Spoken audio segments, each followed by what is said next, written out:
Hi, this is a video about our recent rocket launch, Stardust, we had in September of 2024. The Rocket Systems team is one of the larger teams inside of Bears. It is made up now of about 20 people, but during the Stardust development we were about 10 people. Main goal is, as it's for the whole club, to just learn. It's the main thing, education for us, of course. As the secondary goal, it was just our second rocket, so every system upgraded, see if everything works as we intended. Of course, a lot of preparation is needed to launch a rocket, but some of the key events are cold start, where you pretend to be launching the rocket and the only part missing is the engine and igniting the rocket, but you do all the preparations as in the real launch, up to loading the rocket onto the pad. And we did that a few weeks prior to the launch here in Berlin, outside the institute, and it went pretty smoothly, except that we had to implement a few changes to our integration procedures. We drove 8 hours, so basically the whole day, to the Netherlands. We loaded an entire rocket into the cars. The luggage from 15 team members for 5 days. Some camping gear. 4 different cameras. Fire extinguishers. A crate of Mate to stay hydrated during the trip. And it only lasted for 2 days, so... We loaded a lot of tools into the cars, even a shovel. There was so much stuff. We also brought some desks, some folding desks. Large antenna. Some food. Assembly stands for the rocket. I mean, as you might know, driving long distances with friends can be a lot of fun, and we had a lot of fun, definitely. At the TU Delft, we went through a safety briefing with the DARE team, who have been very welcoming to us. We also assembled parts of the rocket there and cross-checked it with the DARE team to ensure that everything is safe to fly. Starting from the bottom of the rocket, we have the motor compartment. The motor compartment is the attachment point for the fins of the rocket, and it is also the attachment point for the motor. Otherwise, it's a very simple compartment. Above the motor compartment, there is the payload compartment, which housed the wobble experiment.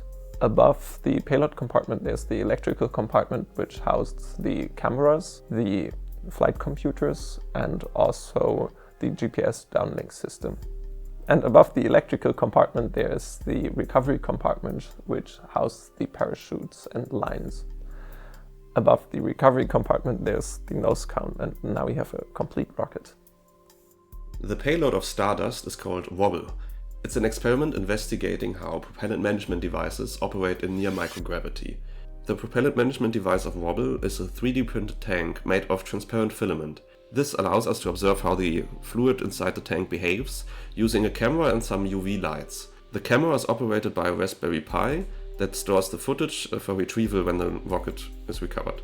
TU Delft was quite nice. They have a large aerospace institute, much larger than this building here at TU Berlin. For example, the reception area of the building was, I would say, at least 10 times as large as here. And they also had a small aeroplane hanging from the ceiling, which was quite nice. So I think it's quite a nice atmosphere to study there. We then loaded in all of our parts and equipment, put it on a truck, and transported it to the launch site. The most stressful moment for me was when we tried to get to the launch site and we tried to leave the camping ground where we stayed, and it had a gate. And the gate wouldn't open until 7 a.m. and we tried to leave at, I think, 6 a.m. And yeah, the gate was closed. We stood with the car behind the gate and we couldn't get through. And in that specific moment we thought that we wouldn't make the launch in time. But eventually we got out. We found the support center of the camping ground and they let us out. They made like a special exemption and they let us out, and we arrived on the launch site in time. We then, on the launch day, assembled everything, moved the rocket to the launch rail and put it on there. The concept of this whole documentation was kind of to bring as many cameras as we could. We had, I think, in total 9 or 10 cameras to increase the chances of getting great pictures and great video. A lot of the security stuff was already done by the launch provider. They worked things out with the military. They had their own security personnel. And of course, also keeping people away from dangerous zones. It was an artillery shooting base where we were launching, so there were some areas you were not allowed to go because there might have been unexploded ordnance there. So keeping people away from those areas was also part of the job, but everyone paid attention to what we were told in the security meeting, and I didn't end up having to tell anyone to not go there. Everyone kept in the secure areas. What I learned is that preparation is key, and we were also praised for it, just maybe the German engineering approach, to have just every process ready, not too much, not too detailed, we are not a company, but having everything kind of figured out, tested, that it works on spot there, and we had no issues, so this was a great learning to be able to do everything which was needed. So the launch site was on a small hill overlooking the sort of military base camp where we were at. About 200 meters away, there was a small launch pad set up with several launch rails, one of which we used to launch our rocket. There was a small tent there, which was used for motor integration, and everyone, every time there was a rocket launch, Dare took one of the megaphones and told everyone to go look at the rocket now, everyone go to the secure area. No one go to the rocket, everyone pay attention to where the rocket is. If something goes wrong, you will see, and then you will follow the outlined security protocols that we had in the security meeting beforehand. The first part of the flight is the motor igniting after pressing the button. Then as the motor gets up to thrust, which happens almost instantly, the rocket accelerates and moves up the launch rail. At the end of the launch rail, the rocket is already pretty fast, and fast enough that the aerodynamics are strong enough that the rocket is able to fly in a stable fashion, controlled only by passive aerodynamic stability. Then the motor continues to burn for about another second before ending its burn, which is the point in time when the coast phase begins. In this phase, the rocket uses up its velocity and flies higher, and during this phase you experience microgravity. Then you reach the highest point, following a parabola, and at the highest point, which is also called apogee, you deploy a small drogue parachute. Then, using the small parachute, you fall pretty fast so that the rocket doesn't drift away in the wind. Shortly above the ground, at about 300 meters in height, you deploy a large parachute in order to fall slowly or land slowly in a fashion that the rocket can survive. As soon as the igniter is connected to the launch system, the last people leave the pad so that no one is near the armed rocket. The last people on the pad have the key to the launch ignition system with them so that no one can activate the system while there's anyone at the pad. So while of course the launch footage does convey a lot, there's just no comparison to being there yourself. So it's much more exciting to see your own rocket fly, and also you're much closer to the launch pad. 5, 4, 3, 2, 1.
Einen Druck hier irgendwie tragen.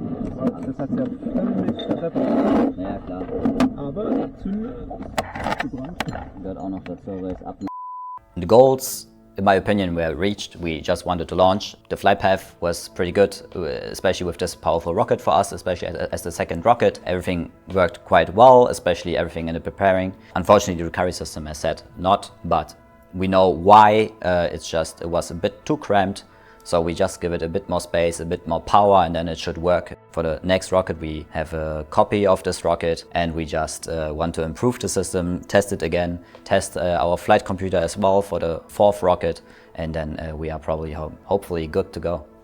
Actually, the most important components of the rocket survived. So the flight computers survived, the motor casing survived, the cameras survived, all the data survived, even some of the other components and metal parts survived. So we can reuse quite a lot of components of the rocket. And the components we can reuse are the most expensive components of the rocket. So we had very great luck. The payload of our rocket, which was the wobble experiment, worked mostly fine, aside from the fact that we leaked some fluid in advance to the launch. Nonetheless, we could observe some of the fluorescent liquid climbing the walls of the propellant management device during the short period of microgravity which we had near apogee.